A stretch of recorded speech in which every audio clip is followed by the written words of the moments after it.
This week, we learned that the 670 horsepower package is going to be replacing the 550 horsepower package, basically meaning that this momentum full throttle racing is pretty much dead going into 2022. Now that's what I call a dead parrot.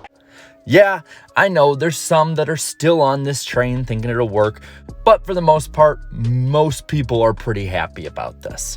But I want to kind of go in depth and look back at the last couple of years and see why the hell this failed.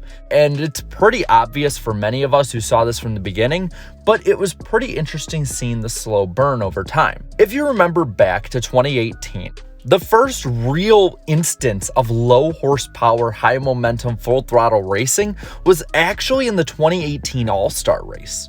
Yeah, this was a 2019 package we're talking about right now, but its origin started a year before. At the time, the 2018 package had been relatively boring. I'll be honest, the first half of that season was a pretty tough season to watch as a fan. But in the 2018 All-Star race, they tried this new package, and honestly, to NASCAR's credit, it was something we had never seen before. For the most part around Charlotte, it looked like a race at Daytona or Talladega with different lines of people drafting, three-wide racing really throughout the night, and it was probably one of the most interesting All-Star races we had seen in recent memory. But there was a caveat to what all fans were saying. It was fun for the All-Star race. It's a race that really didn't mean anything. It was a race whose prestige had pretty much tanked over the last decade. And it was a race that we could say, okay, this is an exception, but don't do this full time. And as the summer went on, there were some rumors, and it finally was announced that a version of this kind of package would be used, which would turn into the 2019 550 horsepower package. And with that, there were a lot of back and forth between fans. Of course, NASCAR fans weren't going to be unified on this. When the hell are NASCAR fans ever unified? But when they started doing testing at tracks like Las Vegas, there's a bit of hope. It actually looked like it was pretty good racing. And for the first part of 2019, it was kind of mixed overall. There was the bad that we currently see, but it was at tracks like Texas and an overly worn out Atlanta that had been prone to having some boring races in the past. But there were also good races. The first Kansas race was seen as a really great race, and the finish at Chicagoland was a race that was a good successor to the slide job race. But these mixed reviews did not go away. There were some who were against it from the start, others who didn't like it in 2019, but overall, the fans still were just enough positive that it didn't seem like it was overall as hated as many thought. But 2020 is kind of where everything started to turn a little bit. The pandemic had really dampened many complaints. At that point, we were just happy to have racing at 550 tracks. We didn't care if the racing was that good or not for the first couple weeks. But as the season went on, the frustrations only grew.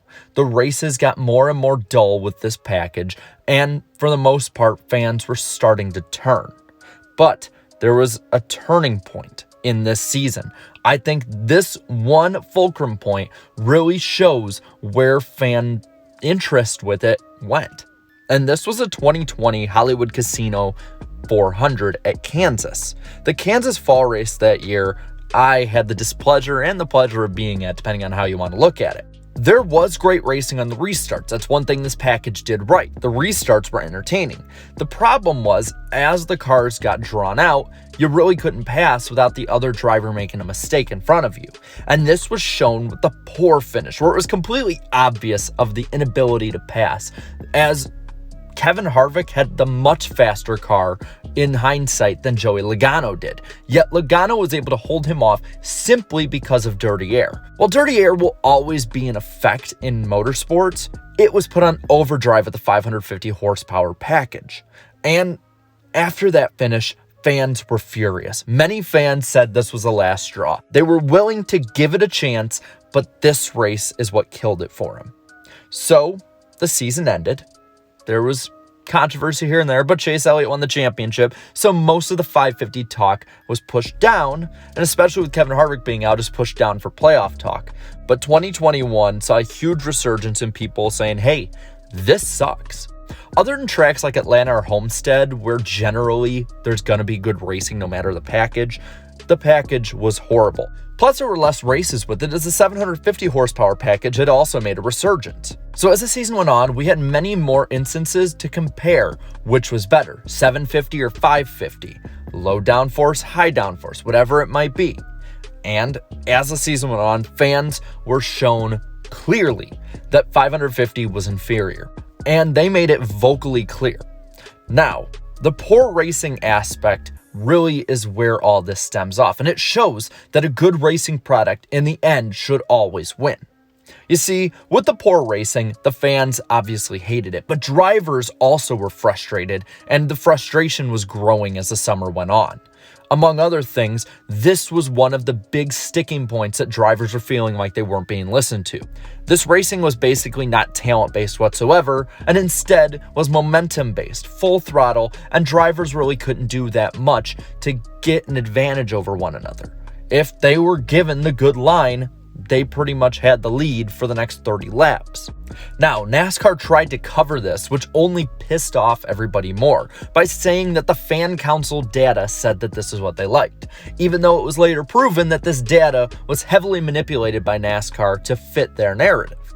And they kept saying this into the next-gen testing when they were trying to test out 550 horsepower, and it still looked bad as ever. It looked like we were going to get years more of this 550 slog. But the death knell came this past week at Charlotte, when they tested the 670 horsepower package. And even though it wasn't perfect, and even though it's not going to get insane 5-wide type of racing to the finish, it still was a good step and improvement from the 550 horsepower. And in the end, because of the great data from drivers, from fans, from media, and probably in some cases from OEMs, 671, 550 horsepower package would be a thing that was no more. Now, I'm going to hear a lot of people in the comments who still are 550 truthers saying that, hey, the numbers showed it was great racing. There was way more passing, way more lead changes. There was way more of everything that we want. But the thing that I want to say about racing is that you can't quantify how good a race was simply off of numbers. Lead changes and passes under green flag conditions do show in some aspect how good a race was. But another thing that shows how good a race was the eye test. Did it look fun to watch? Now, some people who watch Michigan said that they liked it this past year, even though I myself wasn't really crazy about it and I was there in person. But for the most part, the eye test that fans have seen has shown that higher horsepower with less downforce has really gotten to be a better product than the 550 horsepower package we were stuck with the last couple years.